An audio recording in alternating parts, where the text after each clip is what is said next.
नमस्कार दोस्तों, मैं हूं सैफ। अभी बिहार में बीजेपी वीएस कांग्रेस आरजेडी यही चल रही है। हर जगह देखिए मोर्चा निकला जा रहा है। इंडिया ऐसे डेमोक्रेसी देश में ये करना कोई गलत बात नहीं है। हर पार्टी को अपनी तरफ से अपना पक्ष रखना उसका अधिकार है। कांग्रेस वाले अपना पक्ष रखते हैं कि बीजेपी ने वोट चोरी की है।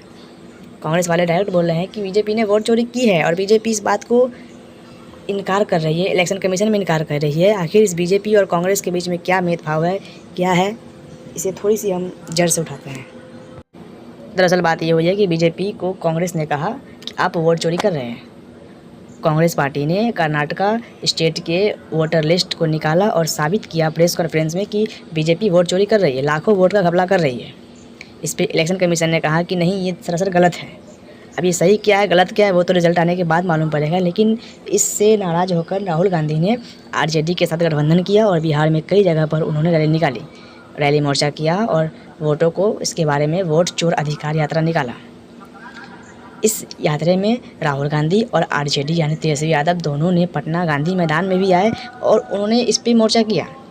इंडिया एक डेमोक्रेसी देश है, यहाँ ये करना बिल्कुल गलत नहीं है। और इंडिया ऐसे देश में वोटिंग एक पिलर है। हर नागरिक का फ़र्ज़ बनता है कि वो वोट करे।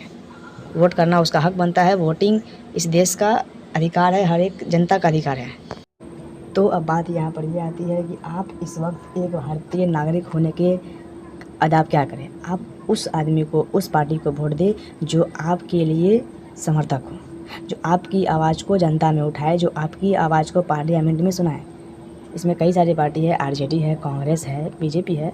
जो भी पार्टी जो आपके लिए काम करे, चाहे वो इंडिया अलायंस हो, चाहे वो इंडिया अलायंस हो, वो इस देश को जागरूक करे, इस देश का भविष्य सुधारे। आपका वोट देना आपका अधिकार है, आप वोटिंग कीजिए। अब यहाँ से कुछ थोड़ी सी पहले जाते हैं। आज से कई साल पहले जब वोटिंग देने का अधिकार उन लोगों के पास नहीं था जो कि गरीब थे, जो कि छोटे वर्ग के थे, तब इस देश में वोटिंग का अधिकार वो लोग को भी दिया गया। उस समय कई सारे पॉलिटिकल पार्टी और कई सारे पूर्व नेता भी थे जिन्होंने इसके खिलाफ आवाज़ उठाया और उन लोगों को वोट देने का अधिकार बात की। और जब हमारा देश ब्रिटिश से आज़ाद हुआ तो उसके बाद इन लोगों ने इंडिया में डेमोक्रेसी को इस्टेब्लिश कर सभी लोगों को वोट देने का अधिकार साबित कर दिया।